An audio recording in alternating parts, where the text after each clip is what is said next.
What happens when you take two guys from New York who absolutely love to talk and give them a license to rant? You get your hosts, John Peasy and Mikey Sausage.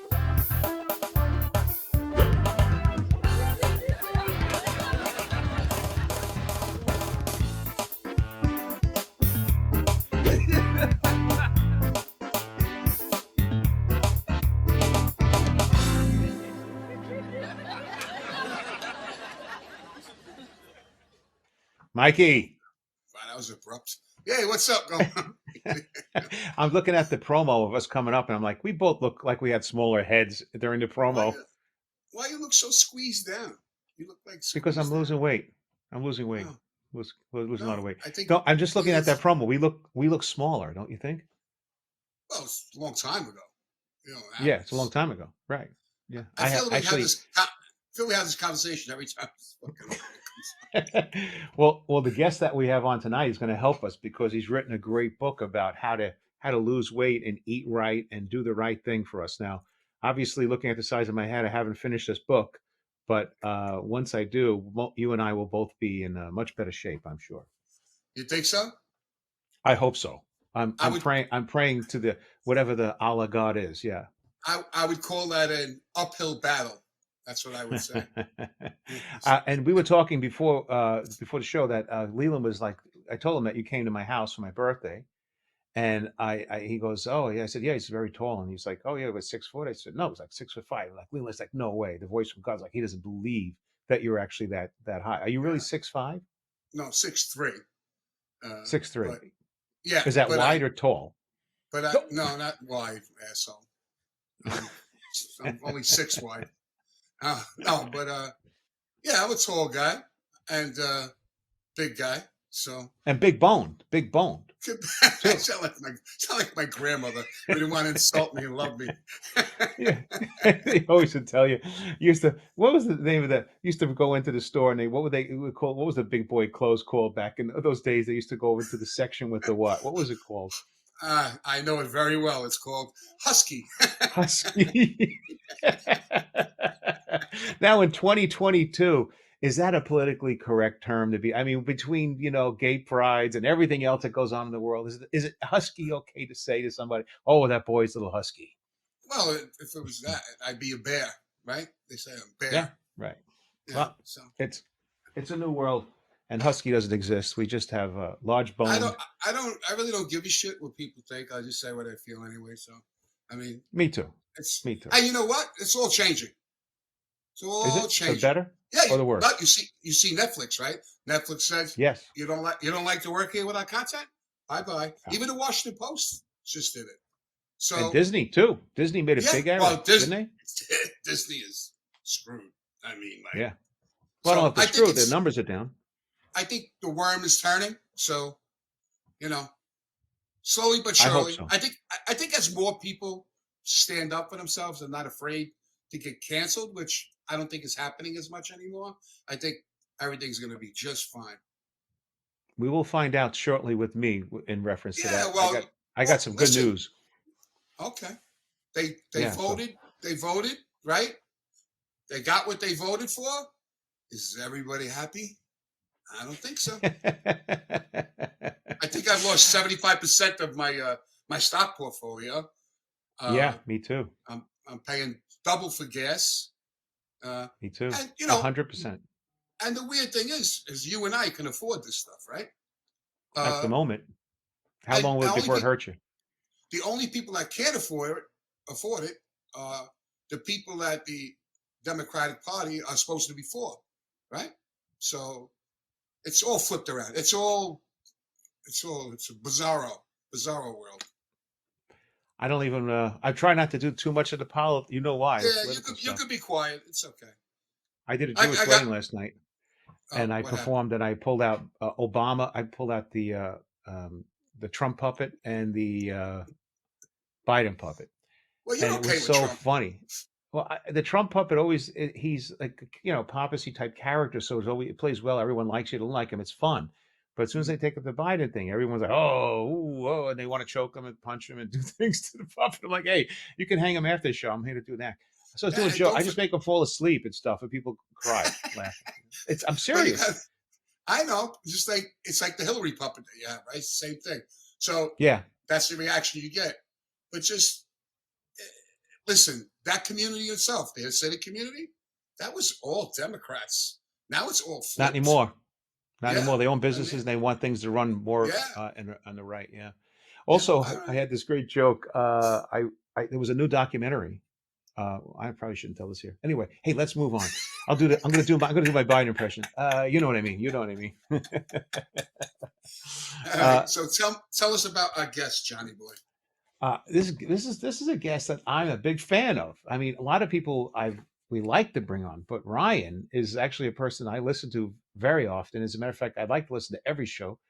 And there's so much content, I can't get everything in my head. But as you know, I'm an infomaniac, and Ryan is one of the people that sings to my heart when it comes to certain type of information. He does deep research on really, he How does deep? the stuff that how deep, not that kind of research.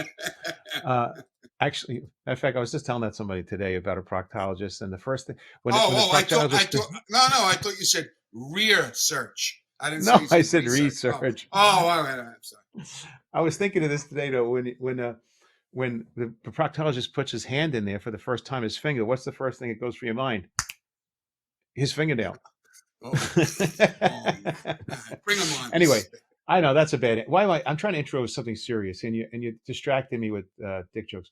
So yes, Ryan does the research that if I was a wealthy guy who were not performing, doing nothing, this is what I would do all day. I'd look into this all day. And Ryan Gable is a veteran radio personality and producer for his weeknight show called The Secret Teachings.info. And his broadcasts are basically really about pop, conspiracy, parapolitics, health, history, paranormal, symbolism, occult, esoteric, alchemy, philosophy. He has a really unique and distinct way of taking the esoteric and unmuddling it. And basically, he's a guy that probably needs a bodyguard. At this point, maybe so. Yeah. But I got to tell you, he's able to take concepts of stuff that's really kind of hard to understand and unmuddle it. And make it easy to digest. So that's really difficult to do. As a matter of fact, I agree with that. He's got a great book here, which we're going to talk about a little bit later. Anyway, let's bring him on from the Secret Teachings, Ryan Gable. Hey there, John, Mikey. Thanks for having me on. You said you'd like to bring me on. That makes it sound like you don't want me on, or you feel obligated to have me on. You would like to have me on. I would like to have you on. I'm glad I'm here, though. John said he gave us some money, so we figured, take the money. Well, money talks. Okay. Yeah, of course. You got to take the money, especially now. It's tough right now. Ryan does 5 days a week on the air. And it was been upgraded to what network now, Ryan? We are on Monday through Friday, 5 nights a week, as you said, on Ground Zero Radio after Clyde Lewis. And I know a lot of times people probably hear that and think, oh, you're riding on Ground Zero's coattails. But no, we were brought onto that network because we do a show so similar to Ground Zero that when I first met Clyde about 5 years ago at a conference, we knew who each other were. I knew who he was more than he knew who I was because I was becoming professional in radio about 5-6 years ago. And we started to ask each other questions like, hey, are you stealing my stuff?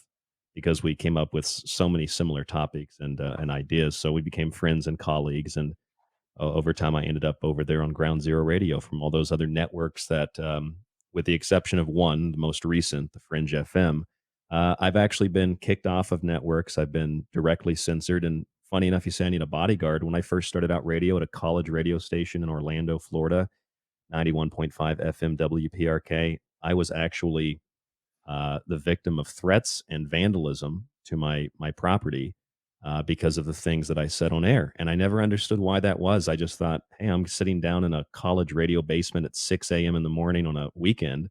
And there's people that are tuning in that are getting so upset at what I'm saying, they're threatening to kill me. So the security guards at the school offered and wanted me for liability reasons to have basically what amounted to a security guard, not a police, but a security guard escort to and from my car for their own liability. Yeah. Never understood it. I was like, I'm just talking about pyramids. I don't think college security is going to be much help. No, I don't think so. Rent a cop. I don't know if they even had guns. No, they don't give those guys. I mean, what can guns. they do? Send the kids back to their dorm rooms or something? Suspend them a day or something like that? I don't know. What do they? I don't think they could do anything. Yeah, But even if you had any kind of security today, you'd have to be dead first before they could shoot the other guy anyway. They would so be afraid to get in trouble. So that's you'd probably be that's true. dead. I'd be dead at least an Yeah. hour before the police would move in. Yeah. Yeah. But as we were going to have you on, I obviously always do a little research, and man, I was like so overwhelmed with the amount of content that was there already. It's like crazy. And I was listening to you, and I listened to a lot of different shows, and I sat there. I was like super impressed that sitting there all by yourself mostly. It's just I don't even know how you do. Do you just come off the top of your head with this stuff, or is it a lot of research? You have bullet points. How does that manifest? All of that time that you have to take up by yourself. Yeah, that you know what? I actually have a couple of different ways that I do it. Some of them are more strategic than others, but usually on my off time over the weekends or after a show, I'll just kind of get an idea in my head of what I want to talk about. I'll see an article, for example. Um, I'll give you a really good example. This weekend, I went camping, and I was up at Mount Lemmon here in Tucson, outside of the city. Uh, Temperature drops a little bit, nice and cool up there, so we went up and camped for 2 nights. And despite the fact that people listen to my show and think that I've read a lot of science fiction, I don't actually read fiction, and I decided for the first time ever to read an H.P. Lovecraft story. And I ended up reading 3 H.P. Lovecraft stories over the weekend. And as I read them, a series of synchronicities, as I call them, began to happen. I don't know if you guys have read Lovecraft, but he talks in a lot of his stories about these like old manuscripts and sculptures and artifacts. And he talks about how some of them have like ink blots on them and they're all kind of ripped up and old. And so I got done with reading these stories, 3 different stories, and I got a pen out to take some notes because I thought, oh, I'll do a show on one of these Lovecraft stories. And my pen actually exploded and left ink all over one of the pages. And then I thought, well, that's kind of creepy because I just got done reading this thing about these the ink blots and these old artifacts and manuscripts. And then I realized it was on page 13, which is a very significant occult number. And then I realized I was actually at campsite 13. And then I realized it was Monday when I woke up that morning. It was Monday, June 13th. And then I actually, before I left, I was walking down the road and I kicked a rock, and underneath of the rock, right in front of my campsite, was this little bag with another rock in it filled with dust. Which in voodoo practice, I don't necessarily think it's real voodoo, but it probably was placed there by somebody like me to scare somebody else. It was a little goofer bag, as they call goofer dust. They take it from a graveyard, put it in the bag, and then tie it with an intention to harm, or in some cases to protect that person. You put it in front of their property or where they're sleeping at night, which I thought that was creepy as hell. And then I got home and there's a dead bird on my right by my front door. So these like synchronicities that they're scary, but they're not necessarily evil. They're just, I think, alerting me to pay attention. So I listen and I look at things like that, and then I prepare shows based on my experience and maybe what I'm reading at the time. And then to furthermore answer your question, usually I have like maybe a news article, maybe a document, and then I write like a very tiny little monologue, maybe 4 or 5 sentences I put into my archive for listeners to see what the show's about. And then yes, I go from there and I improv it. And wherever the information takes me, that's where it takes me. That's pretty much the base of it. I can't really prepare otherwise, or I feel like I feel like I over prepare for everything, and then I don't get out what I need to get out. I feel like intuition is the best way to do it, to answer your question. After that campsite story. All right, have a good night. Thanks for tuning in for the show. Getting the hell out of here.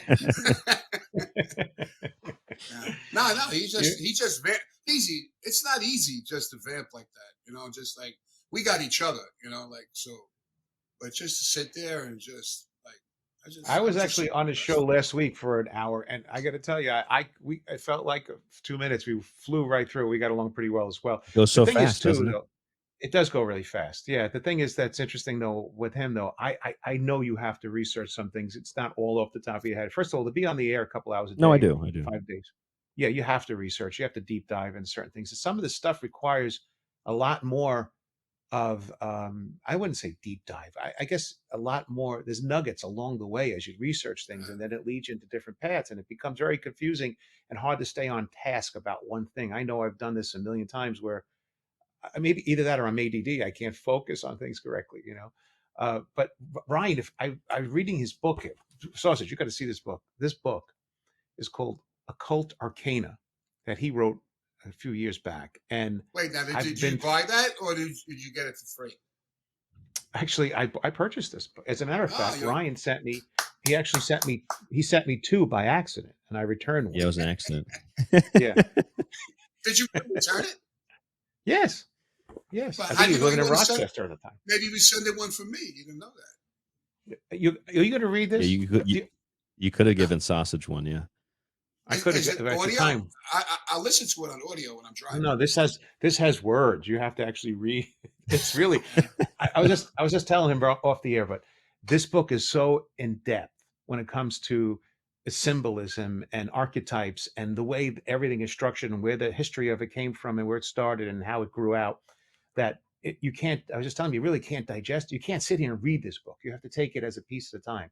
I remember years ago I read the Bhagavad Gita. I think it was. It was the same kind of thing. It was one of those things that you just have to read a little bit, could digest, come back, The what? What reread, was and it then called? reread the whole thing again. What's it It's called? Bhagavad Gita.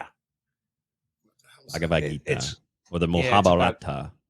right with Sa- Krishna and all uh, this.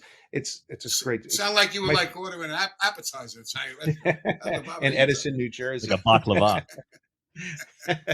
La la la la la la la. No. Anyway, this is a book that people really. No, I'm not being politically incorrect. Speaking of politically incorrect, I didn't tell you I had a vasectomy last week, and my wife just had a black kid. I don't know how this happened. This doesn't work. These vasectomies just don't work.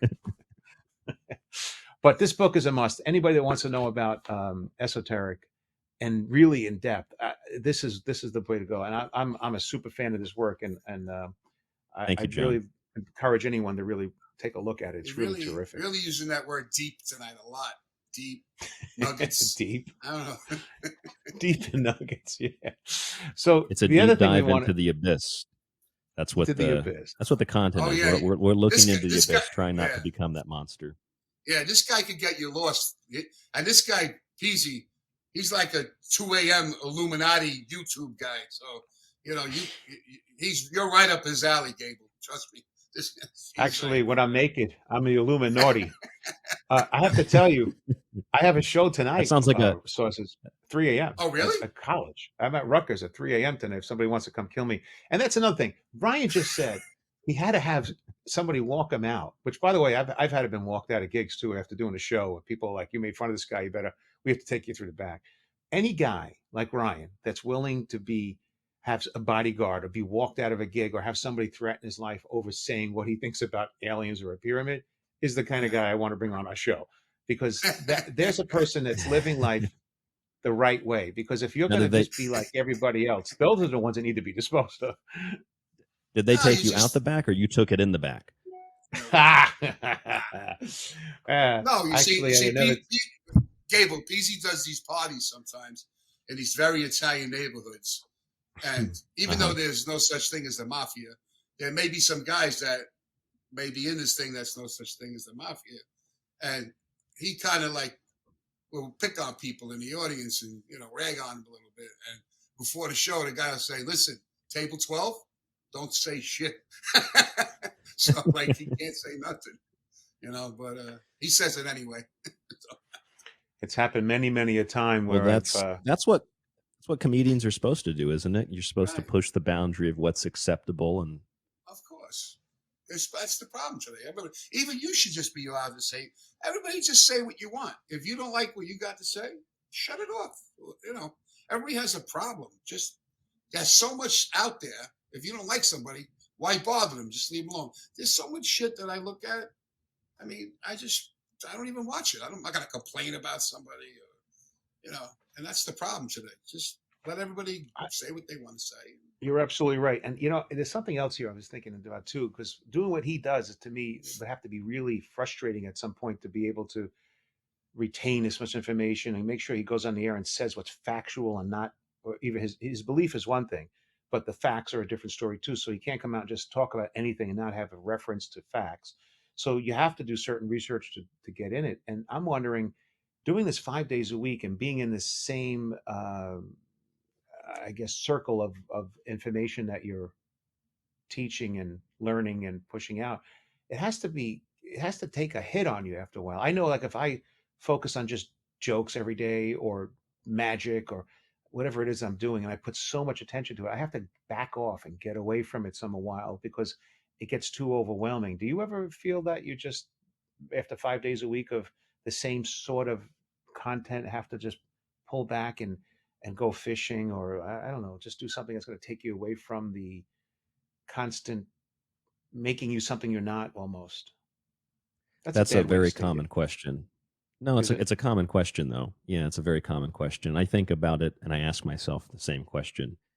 People that are close to me ask me the same question. Doesn't it draw you down? Isn't it negative? And, objectively speaking, I guess I could say, yeah, surely it draws me down, even if it's subconscious. But for me, I'm just absolutely, utterly fascinated with learning. I mean, I don't care what it is. I don't care if it's legalese. I don't care if it's, I mean, I just read Lovecraft for the first time this last weekend. I don't care if it's, the Civil War. It doesn't matter what it is. I just like to learn. So I think it's just my passion for learning. And if I can be humble and say that I think that I have a gift for partially photographic memory. So I can really, I have a gift. I can really pull things out that I don't know how I'm pulling them out. I guess it's photographic memory or a guardian angel.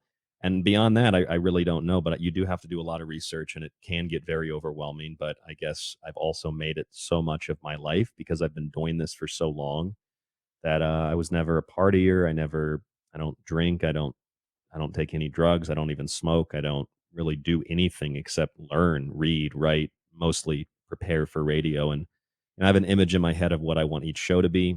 And then I prepare it around that image and that theme.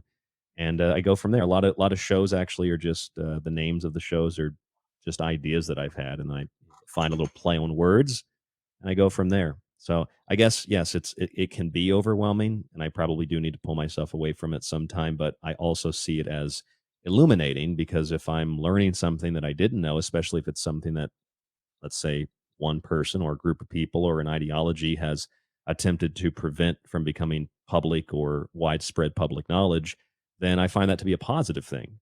I mean, I don't know if you guys have ever heard the quote, but could paraphrase it for you. Abraham Lincoln, for example, we see Abraham Lincoln as this great abolitionist, Emancipation Proclamation. You know the rest, like Joe Biden said. And funny thing is, Abraham Lincoln explicitly stated in the late 1850s, early 1860s, that he was not in favor of having equality between black and white races. And he said that if he could save the Union without freeing slaves, he would indeed do it. So there's a complex history there that I find fascinating, and I wonder why. When I lived in Boise, Idaho, and I don't, I know this is licensed to rant, so I don't want to go into too Stop much of a bragging. rant here. Stop But bragging, Boise. Stop bragging. when I went to Boise and I lived there for a while, they have this Black History Museum, and outside there's this giant, enormous, probably as big as you, maybe bigger, Mike, big statue of Abraham Lincoln. And I always wondered, why do they have that statue of Lincoln? Lincoln, he was more of like a moderate, and I know that he signed the Emancipation Proclamation, but Republicans in Congress, way before that Emancipation Proclamation, including an individual named Lyman Trumbull, who wrote the 13th Amendment, a white man who wrote the amendment to abolish slavery. They were instrumental in abolishing any remnants of slavery in the District of Columbia, where Congress had direct constitutional authority at the time. And again, long before Abraham Lincoln, this is what the Republican Party was doing.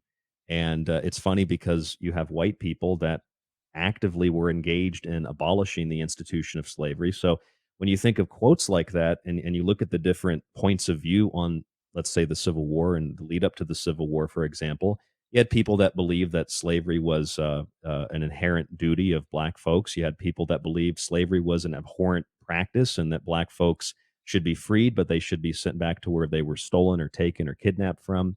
And then you had others like Lyman Trumbull who said slavery's wrong and we should try to integrate the races together and live in a harmonious, equal society. So nothing is black and white historically. And when I read that Abraham Lincoln quote all those years ago, I thought that is totally contrary to virtually everything that was implied, everything that I was taught in school. Because I wasn't good in school of anything. English doesn't matter what it was. I took German, wasn't good in German, wasn't good in English, wasn't good at anything. But when I got into history, I was a huge history buff, and I started to learn these things, and I was like, what? Why didn't it's like that Prince quote. He's like, why don't you just tell me the truth and then I'll figure the rest out for myself? And that's really what drives me. And those things, whether it's, that quote in Civil War or could be any controversial subject, guns, the right to bear arms, abortion, like I have a different perspective on those things. It doesn't make me unique. I've just read the original definition of what the law might be or what a certain word might mean. And then I go from there. And I find that to be a real driving spiritual practice. It's almost meditative and certainly not negative or dark for me in my perspective anyway. Do you ever have a guest on that has an opposite view of you? Yeah, you know what I used to have? The first lady I ever interviewed was Shirley Andrews. She was an author about Atlantis, and she was actually when I first started reading books out of high school. She was the first book I picked up and looked at, and I just remembered that very synchronistically when I had her on. And I didn't know much about Atlantis, so I had just a general conversation. I started having kind of authors and researchers, doctors, and other people on the show, and I've never gotten somebody who fully disagrees with me to come on the show because most of the time they don't want to be associated, and I've been told that there's a guy, and I don't hold back on names because it's just the truth. So there was a guy named Mitch Horowitz who's a pretty famous author and researcher, and he writes about the occult, and he agreed to come onto my show, and I thought this guy's going to be a great guest because we talk the same language. And he messaged me. This was about 5 years ago. He messaged me right before the show, and he said I looked at your website. I can't be associated with the other things you talk about. Goodbye. And he never messaged me back again. So I have a hard time getting people that I thought that they agreed, but I guess they don't agree, and they don't want to be associated with what I say or do. No, I'm talking Because I about know I'm I talking cut. about I'm talking about disagreeing. I'm not talking about agreeing with you. I think to Well, have he's saying he somebody doesn't. who has the Well, I'm saying that even people that do oh agree tend to not want oh to come on. So oh it yeah. seems Well, impossible to get someone who doesn't agree. I mean, I guess there's a lot of closeted people that way because they're just Sure. afraid of the ramifications of it, right?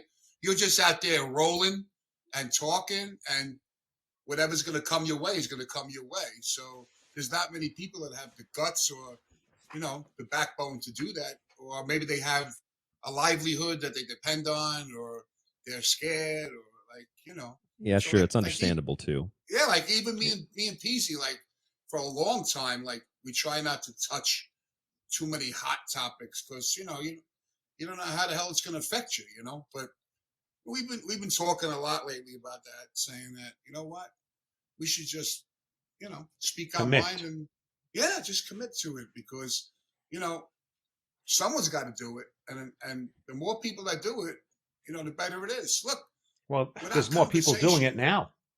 yeah, but you Mike, have right now to. there's more people on Rumbles and Getters and all these things creating larger amounts of content that are listening to people on CNN. I mean, that's how much it's grown. There's We've more become. people watching SpongeBob than listening to CNN. Yeah, but Literally, they've seen the Well, it's more numbers. entertaining. what the weird thing is about CNN is that I know like some pretty smart people in my life, and I know that's all they watch, and I talk about a couple of subjects where they're just totally clueless. Like it's just not even the facts of what they're saying, but it's of course it's spewed to them. You know, Oh, it's just cognitive dissonance. Yeah. no, but it's crazy, and they're smart people.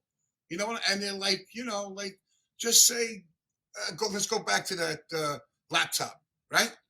Oh, that's Russian disinformation. Just because they heard someone say it, they did no research on their own. Like me, like you watch CNN and you're like, but you sit there just to see what they're saying.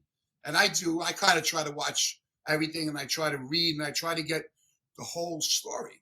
Like, you know, like I told you, like even my kids that time, something about when Trump said, "Oh, there's all these people are good people." When that thing happened with the guy ran people over with the car and everything, and then he said, "Daddy, that's not very nice." And then I sent them a clip of the whole thing, and they said, "Wow, look how they do Then you that." see it in I said, "Yeah, context. yeah." I said, "So you need the context of something, and honestly, you should educate yourself because when you have a conversation with somebody, you should be able to back up what you feel, you know? And if you never have a conversation with someone thinks differently than you, you're never going to grow and learn because there could be a time that that person says something and you say, "Oh, wow, I never thought of it that way." You know, like, Yes, you have a good point. that's what's happening with what we call free speech, because free speech, yes, it protects your right to say what you like, what you believe, to practice your religion, to express yourself. It also prevents the state, like up in Canada, from mandating that you have to use certain words when it comes to topics like gender and sexuality. So it prevents the state from mandating language as much as it protects your right to say whatever you want. Free speech, though, in that regard, also means that we have an open marketplace of ideas so that we can all have a conversation. We can agree to disagree, as they say. And when we have that conversation and we see things from a different perspective, personally, I'm not really trying to debate people, and that's what's difficult about conversations. It feels like nowadays a lot of people are trying to be they're trying to prove something, or when you do get into a debate or you watch like a presidential debate or something like that, all they have is rhetoric, talking points, and very misleading propaganda. So if you repeat that over and over and over and over and over again, the big lie of Joseph Goebbels, Nazi propaganda minister, what ends up happening is you sound really smart. But if you sit back and you think, I don't know, I've heard that I've heard something different. I don't know. I know another statistic, like I know another point of view. Nobody wants to hear that. You don't sound like an authority. You don't sound like an expert. You sound like somebody who's a quack. You sound like you have no idea what you're talking about. And then you mix that with the lack of context and short video clips, and then you mix that furthermore with emotion and hysteria, and you get the current state of world affairs where critical thinking and objectivity have been abolished in the name of peace and equality.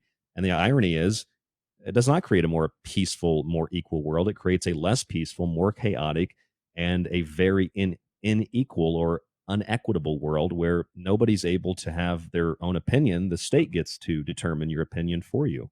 And that's the Wow. unfortunate, I think, state of affairs we're entering into. So well said. That is so well said. And by the way, just as I was distracted for a minute, but just going back to a minute about the president, that what you were saying as well. Because by the way, that was so well said. But going back to the president with black versus white and the discrimination and the division that's happening in our world, this is I'd like to get your take on this because I'm driving with a comedian to a gig last week, and I'd like to know your opinion. He We were talking about racism. And he's an African American, and he mentioned to me something that I never ever thought about, that I never even contemplated, and now I have to go deep dive it. And I'd like to know if you have any experience with it. He said to me, growing up his whole entire life, he had an issue with people with racism in high school and in college, being name calling or whatever it was that was going on in his life, and he experienced it. And he could never figure out why racism exists, right? And I said, well, to put it simply, I would imagine it's simply ignorance. Somebody telling you what you're supposed to believe and think about others. You prejudge. The word prejudice is prejudge. You're prejudging someone. And so it's ignorance, simply. I said I was brought up in Brooklyn as a kid in a neighborhood where perhaps I was told that this person coming in would be no good, and I believed it. And then I grew up and realized that's not the case. I made my own decision later on, but in the beginning, I was told and I believed it.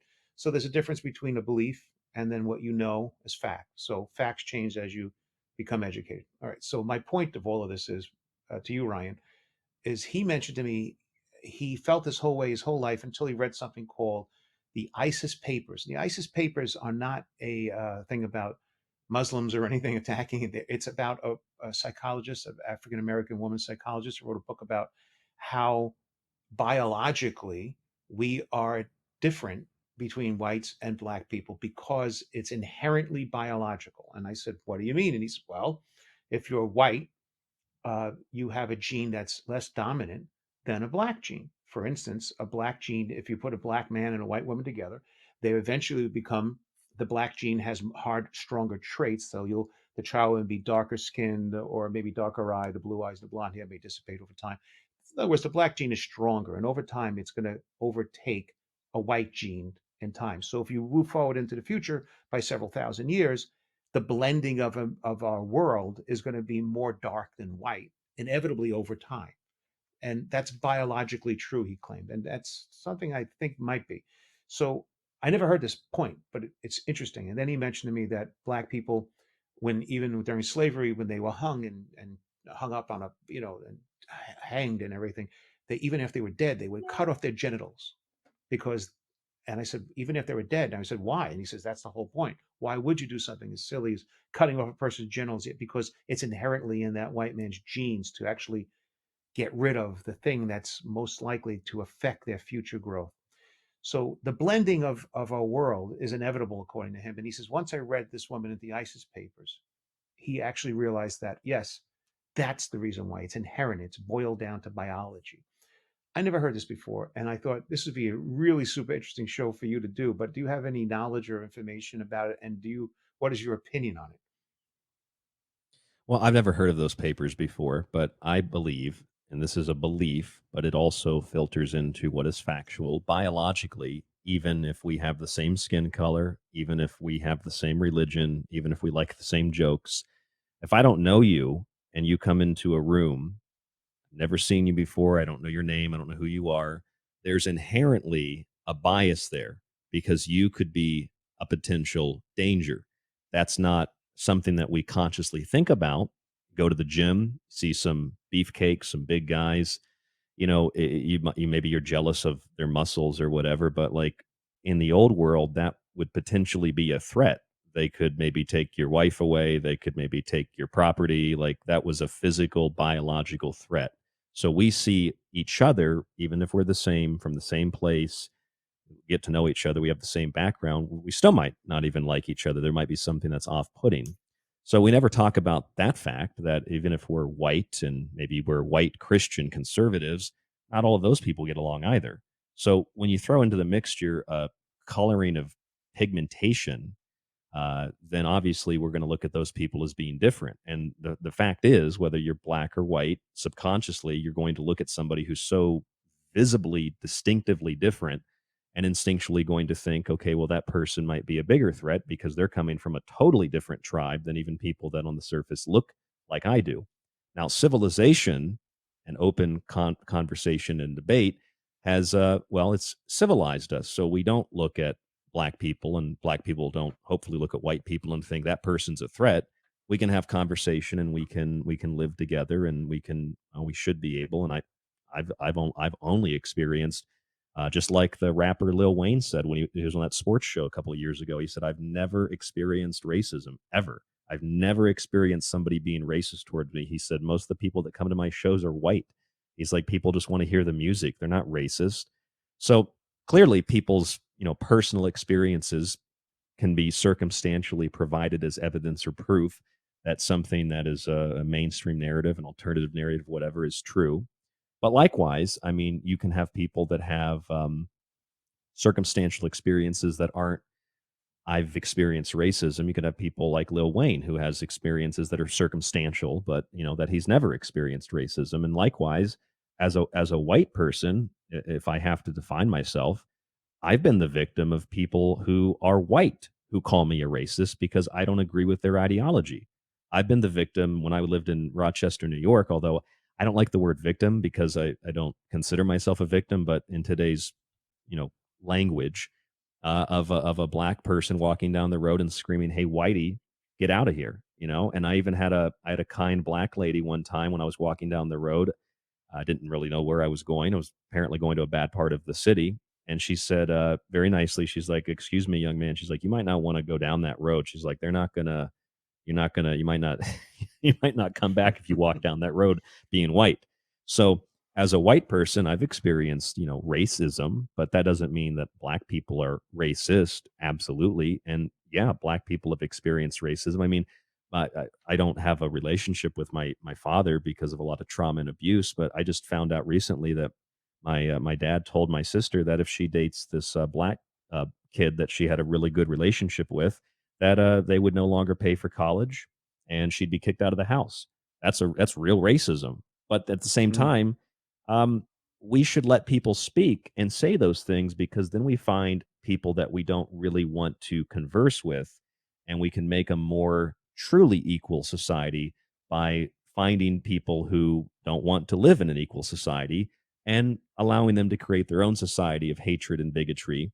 And the ironic thing is, this seems to be what progressive politics does today. They profess this idea that they want to create an equal society, but everything they do, from censorship, including convincing you to self-censor yourself, to the constant obsession, this obsessive compulsiveness of race and sex and all these other things, forces us into a situation where we start to look at ourselves and think, and I've done this consciously, I think, well, I've been told this so many times, like, I don't know, maybe I am racist. Look at my skin color.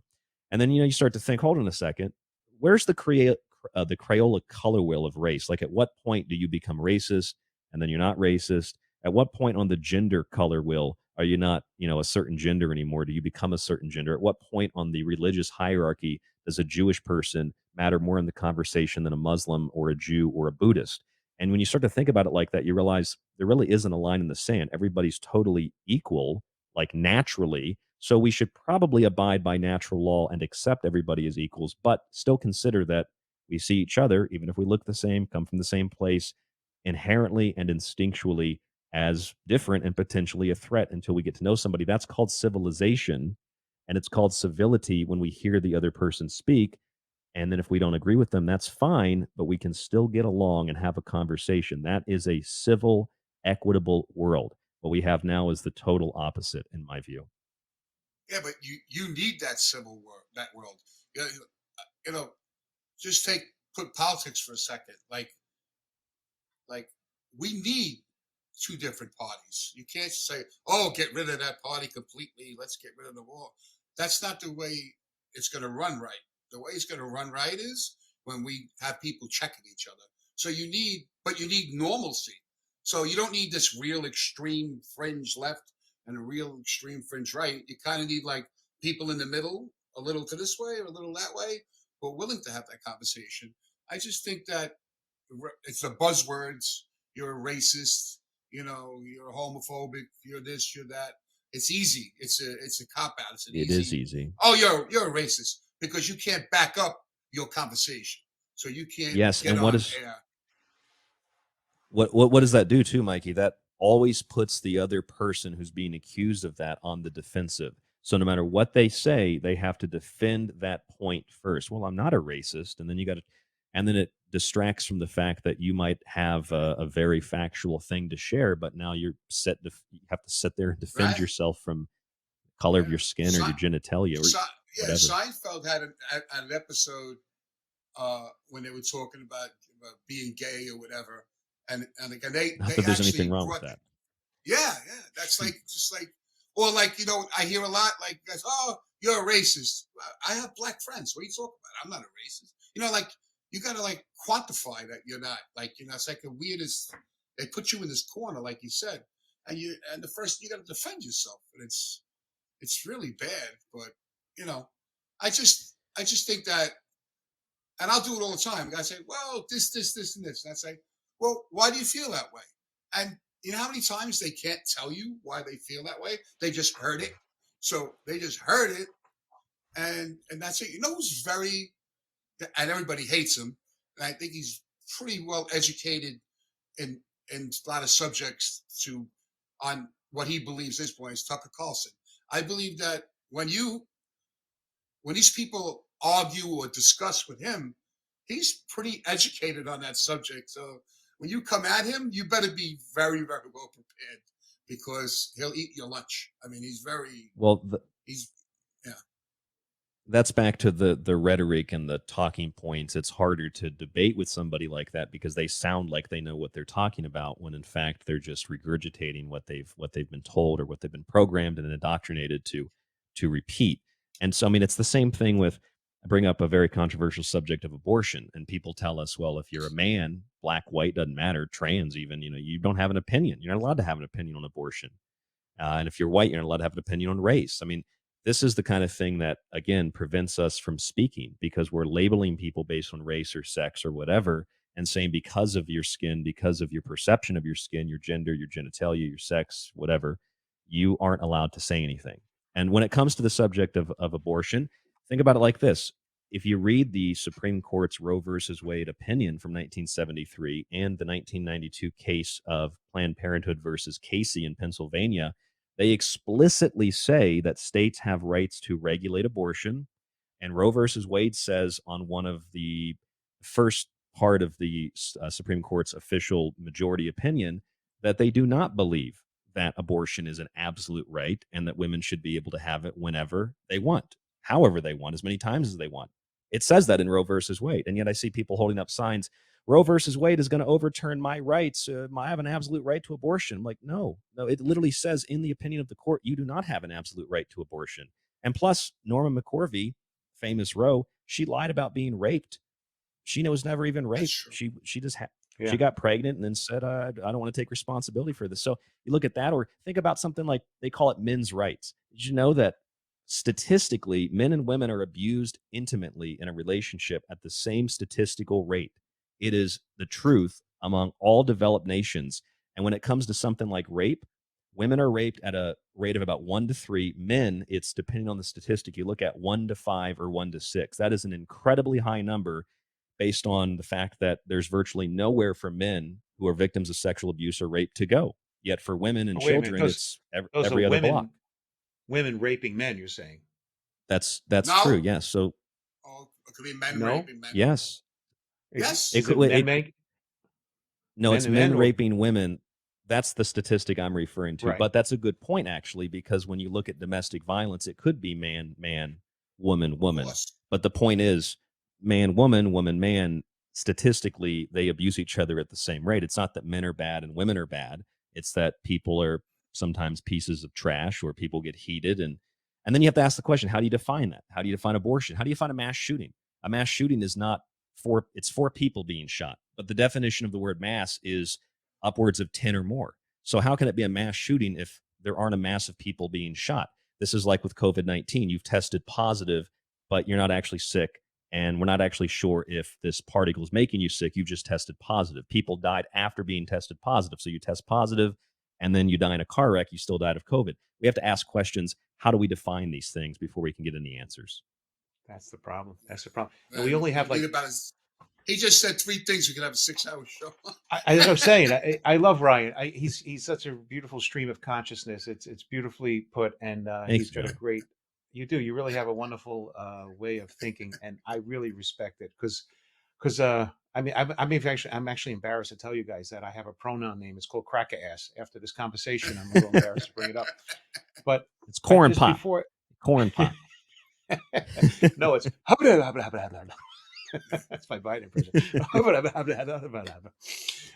We only have like 10 minutes left with you, Ryan, and I don't want to waste any of it. We have to certainly have you back because, like Mikey just said, we could go into so many subjects here, and we haven't even gotten into one that we could actually spend a whole hour on, and I'd like to in the future. But this book right here, folks, it's called Food Philosophy by Ryan Gable, and since we only have like 10 minutes or so left, if maybe you want to discuss a little bit. Go a little longer if you want.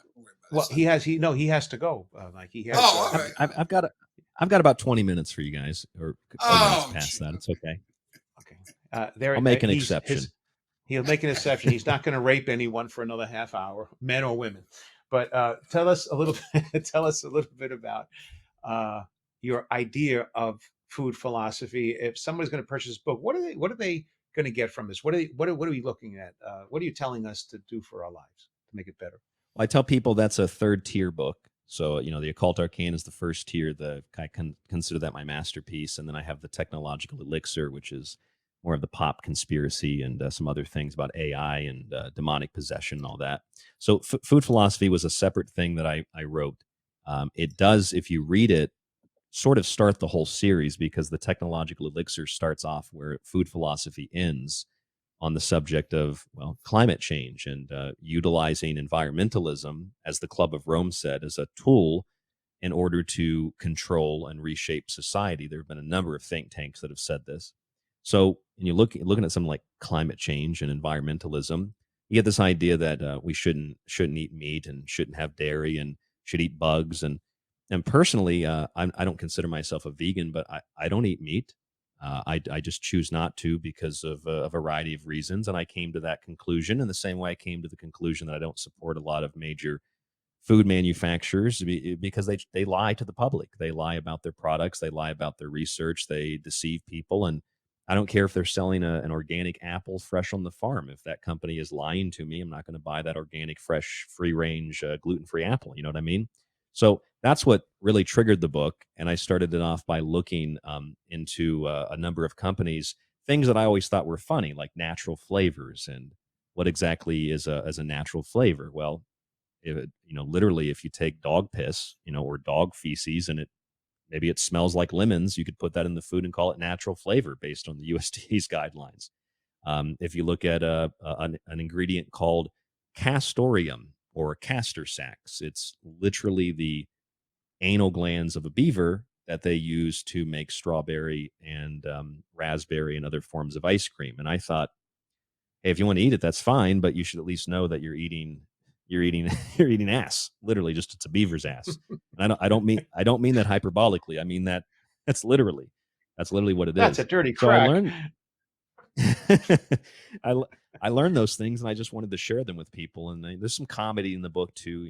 I took some company slogans, and I kind of played around with them and made jokes out of them, like Papa John's better pizza, that slogan, or McDonald's, I'm loving it. Stuff like that. So there's a little bit of comedy, and there's also a section on pet food because a lot of the same companies that make our human food also make pet food, and it's like a handful of companies that manufacture all the pet food, and they do the same exact thing. You see a bag of dog food, and it's got all this, beautiful red meat and beautiful yellow corn, but it doesn't actually have to contain. I don't remember the specific statistic because I wrote that book a while ago, but it was like 3% of actual meat it can be in the product, and the rest could be filler, including they use roadkill in a lot of that stuff. So I find that to be incredibly deceptive. I mean, if you still want to feed that to your dog, you still want to eat the way that you do, I don't really care. It doesn't bother me. For all intents and purposes, I'm a libertarian. Do what you will, just don't infringe on my rights. But at the end of the day, I think you should be aware of what these companies are doing, and that's my food philosophy. And it is a great book. I haven't finished it. I'm digesting it a little bit at a time as well. So we definitely would like to get you to come on one day and talk about just one subject, because it's just between this and occult arcana alone, we could go into so many deep dives into so many different things. And But Right, you can. I will tell you though, the USDA is kind of coming along. Um, Being in this business, I've dealt with the USDA my whole entire life, and I think that in some ways it's changed for the good, and some ways it's changed for the bad. Like I tell people, I make Italian sausage and I sell it, and they say, "Well, I'd rather buy it in a butcher." I said, "Wait a minute. So you'd rather go to a butcher shop where there's nobody inspecting this guy and buy an Italian sausage, or would you rather go to a supermarket and buy it from a company that has an inspector watching what they're doing and making sure they're doing everything the right way?" Because, that was the big thing on during the politics, right? See how the sausage was made, right? Like to get us look into like there's something nefarious going on, right? And like I remember even I messed with somebody on Twitter. Who's that girl that's on the Five now all the time with the glasses? Kate, I don't know. She said Kit, no. I can't remember her name. Anyway, she's the Democratic seat on there, and she said something about, oh, we can see how the sausage was made. So I answered it. I said, you know what? That puts a negative connotation on sausages, and I went off, just playing with her, And she cancel was like, her. oh, I'm so sorry. I apologize. And I just go back. I'm just kidding. Like just to show you. They But call. go ahead. Oh, sorry. Go ahead. I was gonna say they call you Mikey Sausage, and since I don't eat sausage, they call me Ryan Veggie. We can coin that for next time. No, but honestly, like vegetarians are fine. That's their choice. And honestly, I see a lot of people that switched and actually are doing a lot better, right? And this coming from a guy that makes my living Switch in from this way, sausage to right? vegan, or from vegan No, just to from meat? no from meat to vegan. Okay. Like I seen a lot of Well, people lose weight, there's a feel better. there's a tremendous. I mean, Dean Ornish's study in the late '90s, early 2000s Yeah. solidified that a plant-based diet can reverse heart disease and a bunch of other Sure. degenerative things. So yeah, there's no doubt about it. But at the same time, I'm not a proponent of meat, but I don't also want Bill Gates, whose favorite food is a cheeseburger, to tell me that I can't eat meat or that you, Mikey, can't eat meat. That's my problem. I don't want to eat meat, but if you want to eat meat, that's fine. You should know about the consequences of that, just like we should know about the consequences of driving a car or the consequences of eating too much ice cream, and then make the decision for ourselves. And we shouldn't allow people to tell us that we're not allowed to do these things because they want a bigger house, they want another yacht, they want another plane, and they still want to eat the meat. Like V for Vendetta. Is this real butter? You know, this Right. I robbed a supply chain going to, or the supply train going to Chancellor Sutler's house. It had the real butter and the real chocolate. The state still gets that stuff. You don't, because you become a peasant who gets starved to death, like the 45 million people in Mao's China under their environmental movements and their cultural revolution. And I don't want to be one of those 45 million people. So you can keep eating meat, and I'm going to fight for your right to do that. I just prefer not to consume that. And I don't want anybody telling me I can't do something or I have to do something just because it's a political ideology or something of the sort. That's my issue. You're absolutely right on. And you know, sausage. You say you trust the USDA even more. What about the WHO?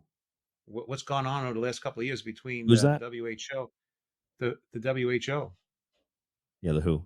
It's Who? a little different. I mean, I have no interaction. I'm just saying, as far as the USDA goes, as far as like all our animals now, uh, antibiotics and steroids and stuff is stopped.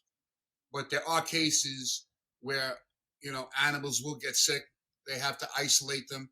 They will give them antibiotics, but they have to wait a 45 to 60-day period for it to get flushed out of the system before they can sell it. You're not allowed to sell it that way. I mean, are they following the rules? I don't know. I mean, someone's supposed to Well, be following isn't the rules. what I have a quick story. One time when I first got into all this, I was certainly victim to let's call it progressive ideology. And I went to a gathering one time, political gathering, and it was there was a group there called actually can't remember the name of them off the top of my head, but they were some political group. They were like, we got to the EPA, the USDA, the FDA. These groups are all they're corrupt and they do this and they do that and they do that and they do this and we got to stop them. And everything they said sounded really good. And then I read more into it and I realized, oh, they're sponsored and run by the Koch brothers, who want to get rid of all regulatory bodies because they want to produce their products without any regulations. And I thought, okay, that really solidified my view that I'm not going to take a stance with a certain group. I'm not going to be part of some party because there's always an ulterior motive. I'll look at things I call myself a circumstantialist. I'll look at things on a circumstantial basis. Like, I don't have an issue with the USDA. I don't think the USDA should be abolished. I mean, should the CDC be abolished because they've lied and they've manipulated data? No, because the CDC tells you to do good stuff. Like, you probably should wash your hands after you go poop, and you should probably clean your cutting board if you're if you're cutting meat on it, and you should probably reduce your consumption of certain types of processed foods, and you should not smoke and not drink as much. And like, the CDC tells you some very common sense things. We shouldn't abolish them because some people have taken control of certain segments and fragments of the CDC or the EPA or whatever, and used it for their political advantage. Does that make sense? Yeah, because there's still things wrong to this day. So just take, for instance, I have to put a nutritional panel on my products. So my nutritional panel are tested in a laboratory of a raw Italian sausage. We have a competitor, and just like you, I can name names because it doesn't matter. It's called Premio, very large company. On their nutritional panel, their results say based on a cooked one link of sausage. This is what the nutrition panel. So obviously, when they cook it, they're going to lose the salt. They're going to lose some of the fat. They're going to lose the stuff. That's not before, it's after, right? So it's not a true representation of the product that they're selling. And also, what do you consider cooked? You could overcook it and even get better results. Less fat, less this, less sugar, less salt. And I called the USDA many times. I said, "How are you allowing this?" And they said, "This is part of the rules. You can do it." And no one's really checking it. So that's one of the bad things. I mean, so and people don't realize it. They just see the panel. They don't, you're not looking to see, oh, it's raw or cooked, or you're misled right away. And you'll pick up a package, say, oh, this is leaner than this. It's got less fat than this one. It's not true. It could have had more to start with. So that's one of the bad That's things. the same way that companies will label their products. They'll use these little green circles now that look like USDA organic, but when you get close, it's like a natural product, but it looks organic. So your brain fills in the Yeah, blank and but you you're not think, oh, that's supposed a to. good product, and you buy it. No, that's a misconception or a deception. You're not supposed to be allowed to do that. That label has to be approved, and that's another problem. A lot of people are allowed to self-approve labels today, unless if they're not making any special claim, like all natural or organic. If it's just something, okay, they're not supposed to be able to do that where it looks like something that someone is going to think is something else. It's against the Well, law. It's not supposed to be allowed. it's very it's very much like just like standard legalese. I mean, words matter so much. Words are comprised of letters, which are, symbols, vibrations, and, put them in a certain order. You've got spelling, you can cast a spell. You write them in a certain way. You got cursive, you can cast a curse. And that's why language is very magical. So when you look at things, and whether it's, a law or it's a ingredient on a package, and the package has a big label that says no MSG, but then you turn it over and it says, oh, autolyzed yeast extract. What is autolyzed yeast extract? Type it in. Oh, it's MSG. So technically there's no MSG, but it's autolyzed yeast extract. This is how everything works. This is how the media works. This is how politics work. It's how food works. I mean, it's even how the occult works, because people tell me all the time, they're like, oh, the occult, that's evil. They sacrifice kids in these dark rituals. And I said, well, I mean, yeah, that's happened before. That's not necessarily occultism. Occultism is more like, it's more like the mystical side of Islam, like Sufism. It's like Gnosticism in Christianity. It's like the sacred mystical Kabbalah in Judaism. It's more like, if you look at the definition of a kid is a word for a baby goat. So they were sacrificing baby goats, not actual children. Did some people do the other thing? Yeah, but we have to understand that these words, that whether it's the right to bear arms, what is the right to bear arms? A right to bear arms in that language of that day meant a right to have a weapon that puts you on equal ground with someone who is aggressing against you. So the colonists used the same weapon that the British soldiers, the most powerful military in the world at the time, plus most powerful navy certainly, used. That was the Brown Bess musket. The colonists used the same weapon. It was a weapon of war that the citizens had. And so a weapon puts you on equal ground. So that is a right to bear arms. It's a right ultimately to self-defense. So when they're talking, this quick example, they're talking in this January 6th hearing, and they're saying it's insurrection. They're choosing that word because they want to invoke the 14th Amendment. I believe it's the 14th Amendment, so they can prevent Donald Trump from running again. And I'm not a Trump supporter, but that's just the reality of the situation. And that situation there in Washington was not an insurrection. Insurrection is defined as people basically bringing guns and trying to violently overthrow the government. At best, or at worst, however you see it, it's a group of people that are whipped up into a frenzy, whipped up into hysteria, that are moved by agent provocateurs to do what the media wants to get a picture and a video of. And the same thing with Exactly. with guns and with arms. That's the same thing. It's a right to self-defense, and they want to convince you it's a right to give up guns, because once you give up guns, well, that takes you off of equal ground with well, in this case, with the state, with the military, with those who have those high-powered rifles, those high-powered weapons that seem to be okay to give to Ukrainian citizens, but not okay to give to American citizens. It's the same hypocrisy where you've got Americans that hate American flags, they hate their nationality, and they hate borders, but they want to fly a Ukrainian flag over the nationality of another country over a border dispute. They want to give baby formula and guns to another country, but no baby formula to American mothers, or they want to ship it to the southern border and give it to those people, but not to America. It doesn't make any sense. It is blind hysteria, blind frenzy, and the very foundational definition of psychological warfare and mind control. I mean, at its best, it has been refined from Edward Bernays on a level that now is so pristine. It's just like this elixir of mind control. and it seems like everybody has drunk it because it tastes like Kool-Aid, and they've downed it. And that's really the last bit of humanity that comes out of them, that decision to drink that, and it's over. They're just husks Yeah, that end up it's like basically being these vessels for this ideology or this whatever it might be. it's like Bizarro World, and I think Yeah, it is. the biggest problem that we have today is not having a media that holds our people that lead this country and we vote for in check. Once you don't do Accountable. that, or even once you don't do that, it's over. I remember, I mean, the news was always left leaning, but I remember as a little boy, back in the 70s, the news reported a lot of stuff, but a lot of times they would say, oh, this happened today in this place at this time, and this thing, and this happened, and that, and then you could form your own opinion It on was that fact day based. because it was just fact based, right? So just take for instance, uh, they was going to kill the Supreme Court justice, right, Kavanaugh, right? Can you This believe guy that? got arrested, right? Do you, I, can you believe what's worse than that? CBS, NBC, ABC, CNN, MSNBC. You know how much coverage they had of it? Zero. Yep, zero. Not one Yeah, friggin' minute. I did a whole show on that. You got someone who literally tries to assassinate a Supreme Court justice. You've got Beetlejuice in Chicago while her city's rampant with gun crime. The mayor saying that she literally said a call to arms over abortion, and they're literally calling for violent insurrection of the U.S. government, literally in their own words. And that, yeah, not only is there no coverage of it, there's no investigation. And even in a lot of so-called alternative media, I've heard virtually nothing about this assassination attempt on a Supreme Court justice.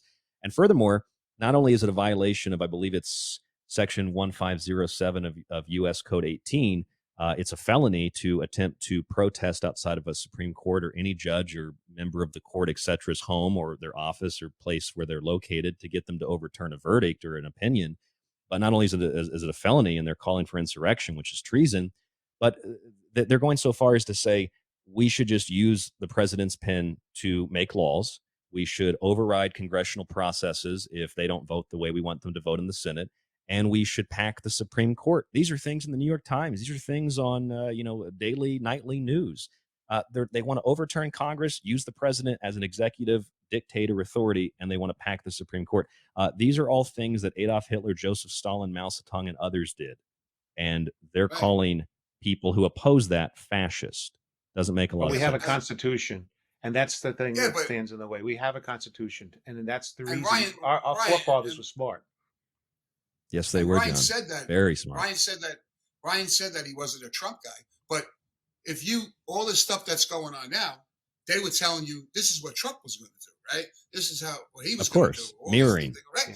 Yeah. Right. And Yes, now mirroring. my easiest example to anybody today, when I bring up an example, just like what that happened, or with the laptop, or now they got the new thing of the kid saying, I could tell my father anything. He's going to do whatever I want. Joe Biden's son saying that, he can make it part of his agenda and this and that. And I just say, just put it the other way. What if that's Trump's son? Or what if It Joe would be Biden it would said, be the Trump? end of the world. It Oh, would be the end man, of the man. world. Yeah. It'd And be another I'm so Disney. glad we didn't. I'm so glad we didn't get into politics. No. But I'm just saying, look, Well, as a guy, I was also, I'm not saying, I know what Trump is. Okay. You could say what it is. So a lot of people say he's an asshole, right? But I'll say he's our asshole. So, I mean, like, I made fun of him. He was whatever. cool to me. I made fun of him at a golf outing at his place, and well, he was like, gave me the thumbs up. He was cool. He wasn't really easily angered, Yeah, like with a put listen, down line or whatever. we I know made all fun of his his, hair. we know all his downfalls, but I think one of the good things was I think he truly loves the country. I think that's not fake. And everything else you can debate over. It's fine. But well, I I just think find he it think loves about the odd. country. But Ryan think says about he's politics. a libertarian, but Go it ahead, seems Ryan. like If it's more s- more leaning right than you may be a libertarian with No, a no. small L, constitutionalist. perhaps. Yes. Okay. I'm not really He's sure what I call no, myself. what I know exactly Circumstantialist. what Ryan is. No. I'm going to tell you what Ryan is. Ryan is a live and let live guy.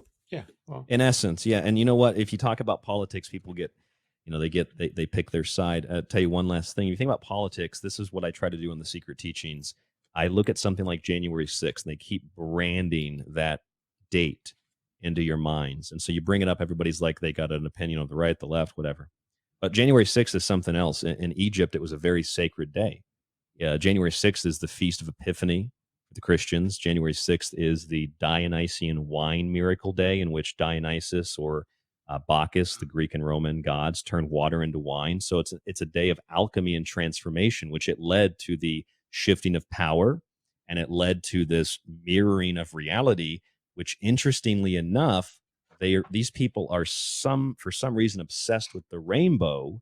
And it's interesting because esoterically, the rainbow is a bridge or a gateway to another upside down reality in which things are reversed.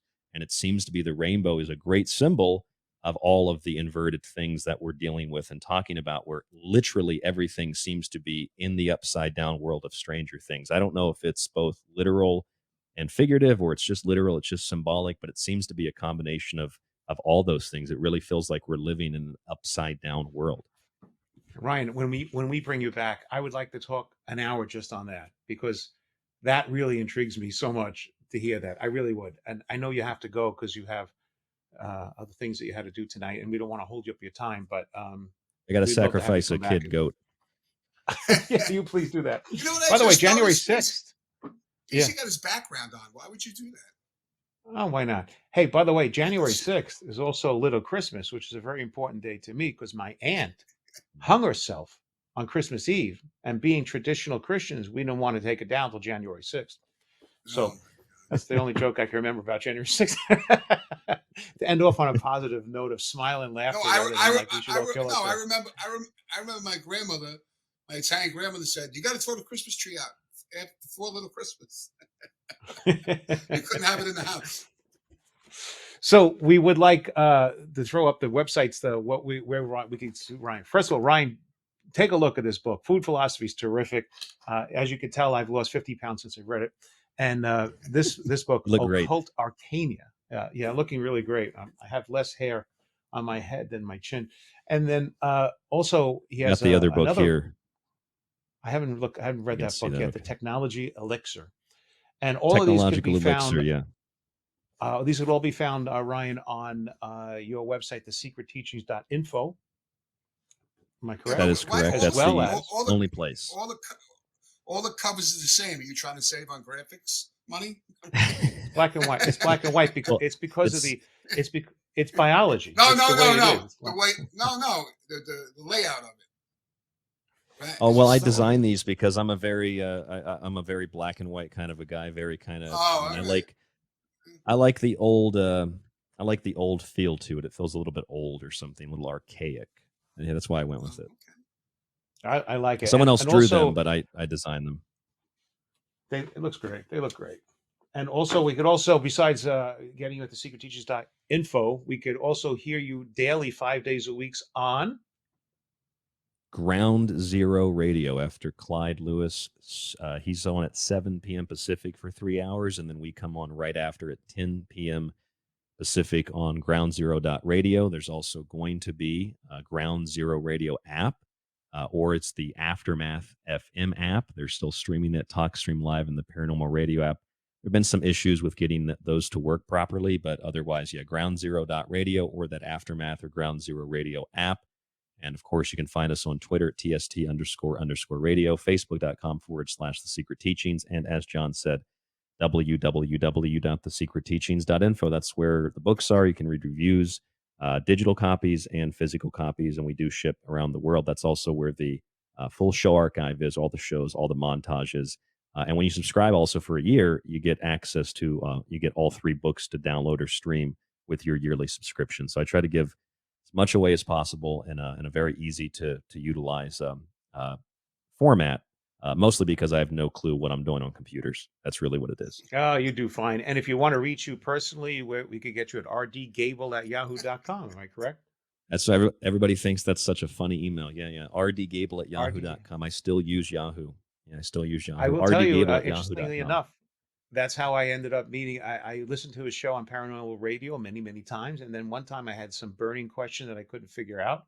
I emailed Ryan, and Ryan was very kind enough. He didn't know who I was. I wasn't a subscriber. He didn't know me, and I emailed him, and he ended up sending me back a very clear 2-paragraph, very detailed email, exactly explaining to me what I wanted to know about sigils and magic and how it worked. And to this day, I kept it in my phone as in my notes so I could refer back. I actually read it to my daughter the other day. I said, "Listen to this.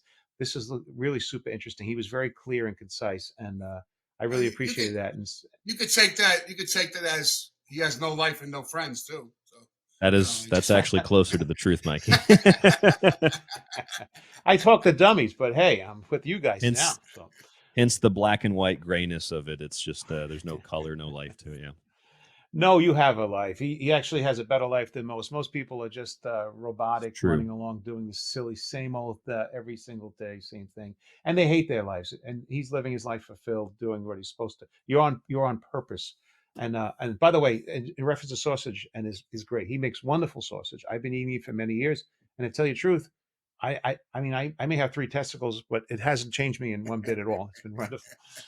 And we have to also thank a booker of the show who didn't book tonight, but John Galasso.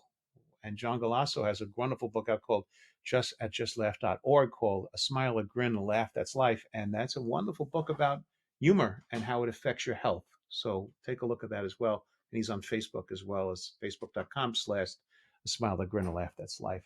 Thank you so much, Ryan. Can you please come back in the future? We'd love to have you. I can absolutely come back in the future. Yes. I would love to be here again. Thank you guys. It was very fun. It was my pleasure, and we appreciate you being on. Thank you, Mikey, and thank to our the voice from God down there, Leland, our producer. I am here in a world where things aren't what they seem to be. Anyway, it's been a lot of fun. Yeah, we watch. I see him down there. Nobody sees. We get to see all kinds of things that nobody else sees. Yeah, it's all cool. Yeah. He was very, very. He was into it tonight. I don't know. He's into it. He's smiling. He's happy. He's doing good. It's all good. And by the way, Mike, is this going to be the end of our season, this season, or the beginning of the next? I have no idea. We'll find out soon. Well, you missed the meeting. You stay tuned. You got it. All right. I don't like the background. I don't like what we did with the background tonight. It really pissed me off. I just want you to know that. Well, you should see. I originally had naked pictures up of myself, but now I wanted to make you feel comfortable. You look great, Mikey. By the way, a Italian guy came over to me at a party the other day. He went like this. And I said, "What, does your wife have big breasts?" He goes, "No, she's arthritis." All right, everybody. Thank you for watching. Ciao.